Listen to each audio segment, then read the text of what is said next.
Lu tahu nggak, ada seorang lelaki tua di Athena yang nggak punya harta, nggak punya jabatan, bahkan wajahnya pun orang bilang jelek. Tapi ironisnya, justru dia ditakuti sekaligus dikagumi. Dia nggak pernah nulis buku, nggak pernah jadi raja, tapi satu hal yang dia lakukan bikin orang marah sekaligus membuka mata dunia. Dia bertanya, terlalu banyak bertanya. Dan karena itu, dia dihukum mati.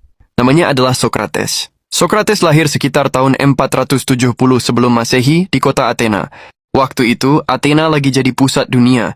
Demokrasi baru lahir, seni berkembang, teater dan patung ada di mana-mana. Orang-orang sibuk ngebangun kejayaan kota. Tapi Socrates nggak ikut arus itu. Dia bukan orang kaya. Ayahnya seorang pemahat, ibunya bidan. Dari kecil, Socrates belajar soal hidup dari dua hal. Membuat sesuatu dan membantu orang lahir ke dunia. Dua pekerjaan sederhana, tapi nantinya filosofi dia banyak dipengaruhi itu. Melahirkan kebenaran dari percakapan. Satu fakta, Socrates bukan cuma filsuf, tapi juga pernah jadi prajurit hoplite. Dia ikut perang melawan Sparta. Di sana dia terkenal pemberani, bahkan pernah nyelamatin temannya yang terluka di medan perang. Tapi yang menarik, setelah perang, dia nggak pernah cerita soal kemenangan. Dia lebih tertarik nanya, kenapa kita perang? Apa arti keberanian? Setelah dewasa, kerjaannya sederhana, jalan-jalan di agora pasar utama Athena. Ngobrol sama siapa aja, tukang roti, pedagang, seniman, politisi, bahkan anak-anak muda, caranya ngobrol unik.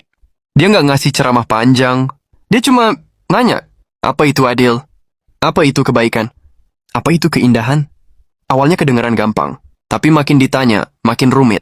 Sampai orang sadar, mereka sebenarnya nggak ngerti. Metode ini sekarang dikenal sebagai metode Sokratik bertanya terus sampai lawan bicara sadar akan kebodohannya. Dari situ muncul kalimat legendaris Socrates.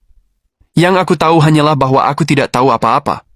Masalahnya metode itu bikin banyak orang tersinggung.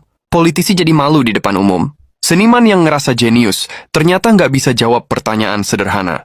Anak-anak muda kayak Plato dan kawan-kawan jadi ngefans berat sama Socrates. Efeknya, orang tua mereka bilang, ini orang tua nyebelin, bikin anak-anak melawan, bikin kacau.